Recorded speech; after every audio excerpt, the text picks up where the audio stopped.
Tuesday. I had breakfast at Andy's. Coffee and. For lunch I had coffee and again. For dinner I could only afford coffee. Then I looked on the floor, and I see a nickel shining there. Gee! Coffee and, Andy. Then I looked closer. That wasn't no nickel. Not coffee and, Andy. Just coffee, Andy. Cute, huh? Mister, you don't know what it felt like, thinking that was a nickel under my foot.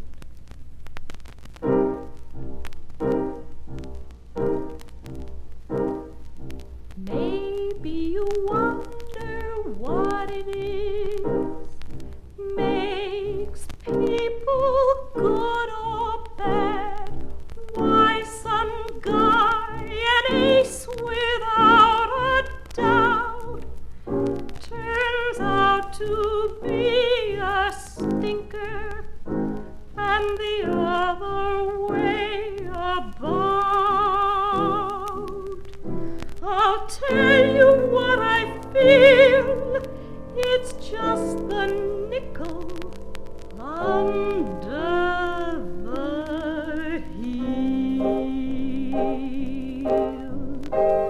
Oh, you can live like hearts and flowers, and every day is a wonderland tour.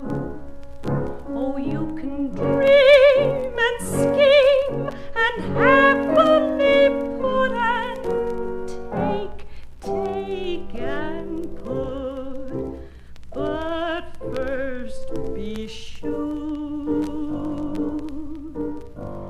the nickel's under your foot.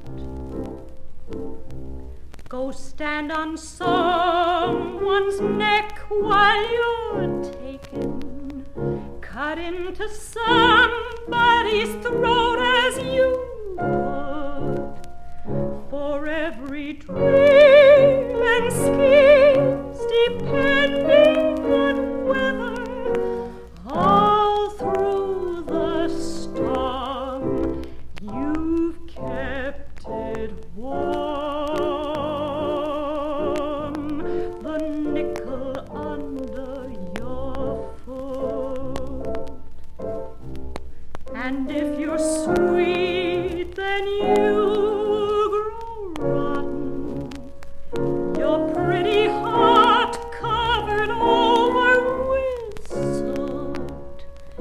And if for once you're gay and devil-may careless and oh so hot, I know you've got that nickel under your foot.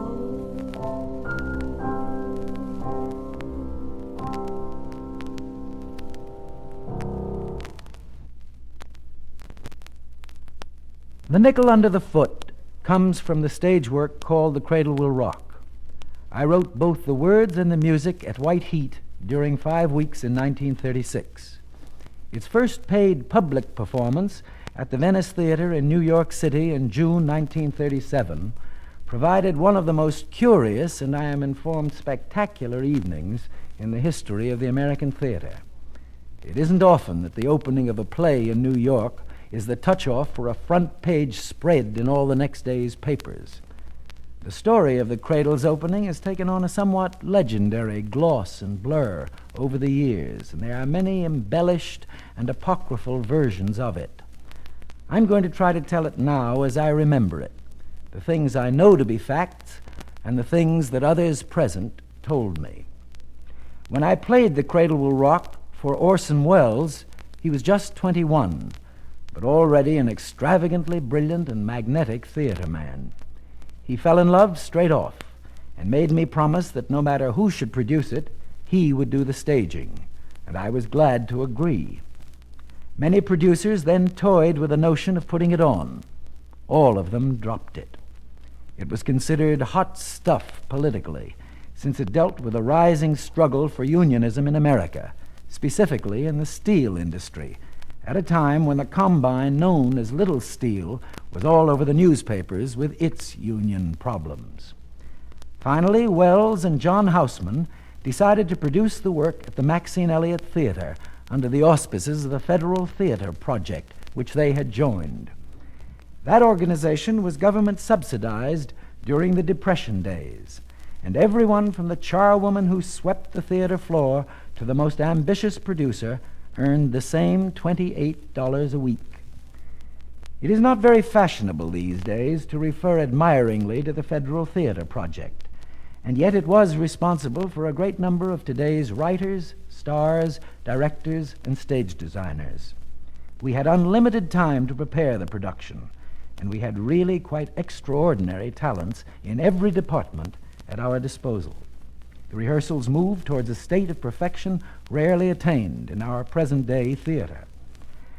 But as our opening date began to loom, rumors became rife that the Cradle might not be permitted to rock publicly at all. One reason given was the unionism subject matter. Another was my secondary theme of literal prostitution personified by the mall, set against the background of prostitution of another kind, the sellout of one's profession, one's talents, one's dignity and integrity at the hands of big business or the powers that be. At any rate, on the chance that we might never really open, Wells and Houseman invited to our final dress rehearsal the most elite New York audience imaginable. That rehearsal was the first and the last time the work has ever been fully performed exactly as I wrote it, and it seemed a success. The next day, we waited with some impatience for the traditional telegram from Washington authorizing us to go ahead with our premiere. It was not forthcoming. Instead, the military appeared. The box office personnel were instructed to turn away ticket buyers, and the sets and costumes were placed out of reach. And now the irrepressible energy and lightning drive of Orson Welles revealed themselves. He called us all, the entire production complement of cast, stage managers, musicians, and stagehands, together in the only theater green room we had. It was actually the ladies' powder room downstairs. I remember an unexplained pink velvet mannequin standing in one corner. Wells said to us, "We have a production ready. We have a fully paid audience outside." It was true. Many people had come early in the afternoon and were standing in front of the theater. They had heard the rumors, and they scented excitement. "And," said Wells, "we will have our premiere, and tonight." But how? And where? The first thing was to find a theater. But in the meantime, there were a dozen other jobs to do. What was the contractual situation of the actors, of the musicians? Could they leave this theater and perform the work elsewhere? A telephone call to Actors' Equity Union produced the information, it turned out later to be false, that the actors could not perform Cradle on any other stage under different auspices without losing their status in the project. Then we were told by the musicians local that moving our orchestra to another theater pit would set us in competition with regular Broadway musicals, and that not only would the men have to be paid Broadway salaries, but we would have to increase the number of musicians instead of reducing it. However, said this informant, if we called ourselves a concert and put our musicians on stage, then we could use as many or as few as we could afford. So there we were in the position of having a production without a theater, actors who could not appear on stage, and musicians who could appear nowhere else, enough to make the stoutest enthusiast admit defeat and give up. But Wells proceeded to solve problems with an ingenuity, a speed, and a daring I can almost not believe as I tell it.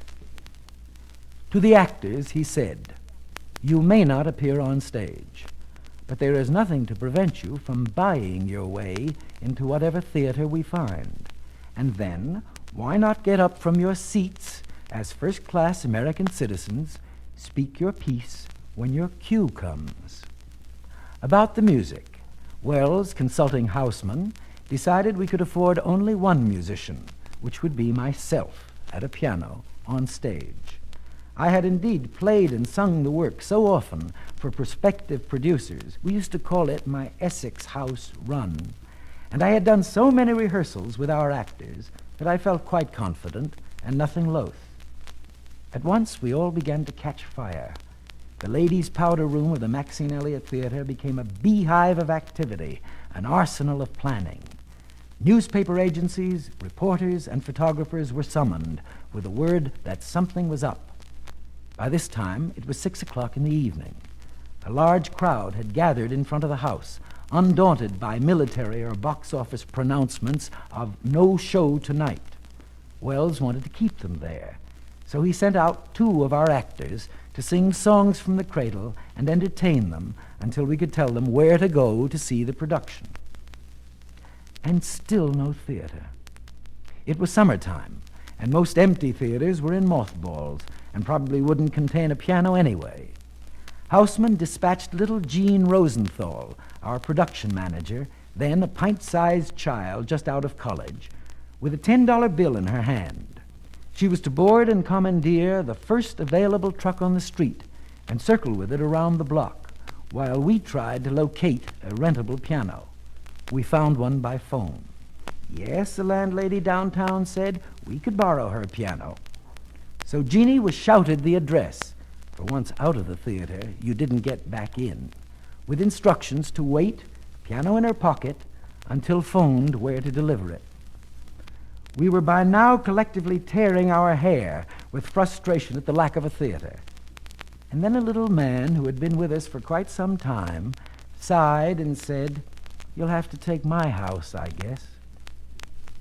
It was the Venice Theater, now called the New Century, some 20 blocks away up on 58th Street and 7th Avenue. Jeannie was phoned and promptly brought an old upright piano to a sleepy caretaker who woke up on cue and managed to get 4 stalwart neighboring firemen to help lift the instrument onto the new stage. The theater's address was then announced to the audience outside the Maxine Elliott. And now commenced a parade up Broadway and 7th Avenue to 58th Street, with taxis containing Wells, Houseman, Abe Fader, our lighting man, myself, and reporters, all followed by an entire audience on foot, marching to see a show. By the time we reached the Venice, our original audience of less than 1,000 had doubled as the word spread. On stage at the Venice Theater, with the curtains closed, we pulled the front off the piano so that its guts showed, since in so large a house we needed a considerable volume of tone, and Fader arranged a spotlight for it. I could hear an enormous buzz of talk in the theater, and when the curtains opened and I looked, I saw the place was jammed to the rafters. The side aisles were lined with cameramen and reporters, and there was I, alone on a bare stage, perched before the naked piano in my shirt sleeves, it being a hot night. Myself, produced by John Houseman, directed by Orson Welles, lit by Abe Fader, and conducted by Lehman Engel, who had rushed home, got his winter overcoat, and returned to smuggle my orchestra score out of one theater and into another. There on stage, I couldn't know which or how many of our actors had elected to take Welles' suggestion, or where they were in the audience. But I started, ready to do the whole show myself. I began singing the Mall's first song of the play, and then I heard the words taken from my mouth by the Mall herself, seated in a right loge, and clever Fader promptly switched the spot to her. Well, she's here anyway, I thought thankfully. Then occurs a dialogue between the Mall and a character called the Gent. Again I heard an actor take my melody and my lines from me, only this time from mid-center in the orchestra. Flashbulbs began to pop. The audience seethed with excitement. As the play progressed, they turned, as at a tennis match, from one actor to another, while Fader caught as many performers as he could with his spotlight, and musical conversations took place across the house. The cast had studied the work so thoroughly they could have done it in their sleep, and this was much simpler. I did about 8 parts myself that night, Some of the actors had not wished to take their lives, or rather their living wage, into their hands. But at one point we all heard an accordion out front, joining my piano in the title song. The accordionist from my orchestra had dared to come and bring his instrument. Not a hitch occurred in the continuity, and some wonderful accidents of geography turned up. For example, Mrs. Mister was seen handing an imaginary donation from a balcony front box to the Reverend Salvation downstairs in mid-aisle. And the play itself held up astonishingly under this brutal and unpredictable manhandling. At the end of the first act, the poet Archibald MacLeish sprinted backstage to say a new day had dawned in the theater. The stagnant and supine audience had been killed forever, and he had to make a speech about it. And so he did, after the final curtain. And even that moment had its particular theatrical flair. MacLeish wore a Palm Beach suit, and when Wells held up his hand and finally stopped the roaring pandemonium that greeted us, saying, "We will all now sit down, and the one man left standing will be Mr. Archibald MacLeish," there stood that white suit, gleaming conspicuously, as we were told we had witnessed a historical event. Well, that's the story. Theater managers rushed to us within minutes and begged to be allowed to put us on Broadway in the exact form our show had happened that night. Later, Houseman and Wells put on The Cradle Will Rock as part of their Mercury Theater season. Critics were invited and gave us rave notices. Random House published the play with prefaces by Wells and MacLeish. Chappell's printed the music score. There have been about 25 other productions of the piece in the United States and England. In 1947, Leonard Bernstein revived it in New York with his City Symphony, this time with the actors seated visibly in rows all through the performance, and this time with an orchestra, conducted by himself, playing my original orchestration at last. It was then moved to Broadway for the second time, where it had 2 successive producers. I have yet to enjoy The Cradle Will Rock in a regular performance with all its trimmings, but perhaps another 10 years will see that happen too, with sets and costumes and lights. Now here, in the piano version, is a full comedy scene from The Cradle. It involves Yasha, a musician, Dauber, an artist, and their mutual patroness, Mrs. Mister.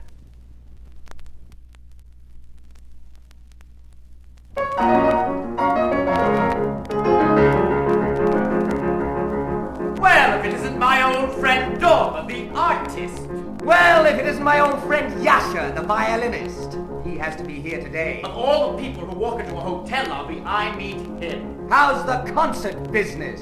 Fine. How's the painting business? I had 30 concerts last year. Last year I sold 12 paintings last year. How about this year? This year I rely on my talent. Prospects are lousy for me, too. Don't let me keep you, please be on your way. You must have many things to do. No, not at all. An appointment today brings me to these parts. Me too. But the person I'm about to meet, I doubt you could have met her. The kind that grovels at my feet, she'd stay there if I let her. She's fabulously wealthy, and although that's not the reason, I think she can be counted on to subsidize me all next season. Your lady friend does resemble a lot someone, and that's very queer. So? Someone who's meeting me here. No. Is her Pierce Arrow light blue? Yes. Not Mrs. Mister. Well, yes, Mrs. Mister. Me too. Oh, there's something so blamed low about the rich. They're fantastic, they're far-fetched, they're just funny.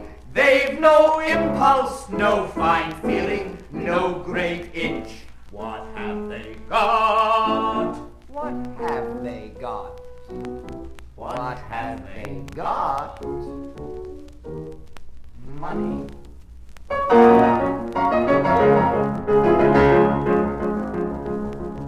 Stupid woman, Mrs. Mister. Stupid! What she doesn't know about music would put Hyphens back on his feet again. She asked me to bring El Greco to tea this summer. This summer?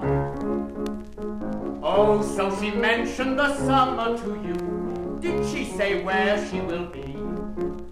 No, but we both thought that Paris would do, or Capri, she calls it Capri. Why, she promised me Bar Harbor with an extra house where I... But of course, if she has other plans, I've other fish to fry. Well, dear Lady Duchess desperately wants me at her place. She's had everyone do her 3/4. I'm to do full face. And I just heard from Marchesa Contessa last week. She was Matilda McGee. I know. Now she's divorced the Marquis. Oh, my Lady Duchess loves me. So? But to wed wealth, so I fear, would affect my career. I agree. For there's something so blamed low about the rich. It's incredible, the open way they court you. All these millionaires, I can't tell which is which. What can they do? What can they do? What can they do? Support you.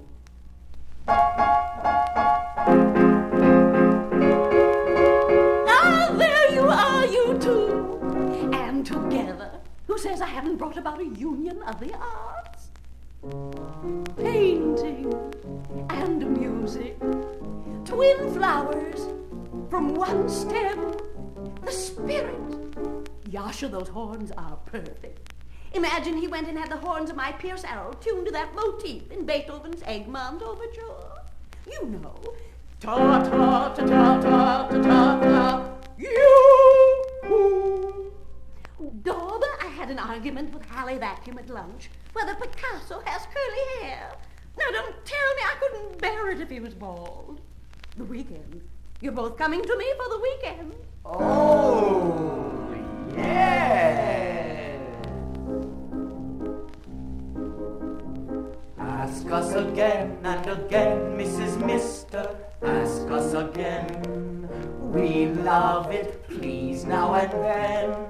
Do ask us again. Whenever it's convenient, we'll come. When it's not, we're always lenient. Unless you found some other love. For we love to sit in the lap of your lush and lavish display. Although it's only from Friday night till Sunday. Your guests are disgusting, your food is too heavy. We eat and we drink and we belch and we're full and we're ill and we're bored. You boys will kill me. But we live off the fat of the land. And for service we don't lift a hand. We're allowed to be rude and insulting and lewd. So long may you wave and forever amen. If you'll ask us again, again and again. Oh please, Mrs. Mister, just ask us again. Did I tell you about Rupert Scansion, the poet, you know? He has divine eyes and so sensitive hands. And he told me I was an old soul, a very old soul. He was alluding to my spirit, and he's coming to dinner tonight. To dinner? Cora, you're falling. Cora, we're starving. Ask us to dinner too. Yes, do. You poor boys. Artists have to eat, that's all we're good for, we moneyed people. Just use us, just step all over us, if it's only for the good of the cause. Oh, speaking of the cause, I want you two to join my husband's Liberty Committee. You will, won't you? Put us down. And how? But don't you want to know what it's all about? Politics? Cora, we're artists. And we love art for art's sake. It's smart for art's sake. Do art for art's sake. With your heart for art's sake. And your mind for art's sake. Be blind for art's sake. And deaf for art's sake. And dumb for art's sake. Until for art's art's sake. They kill for art's sake. All the art for art's sake.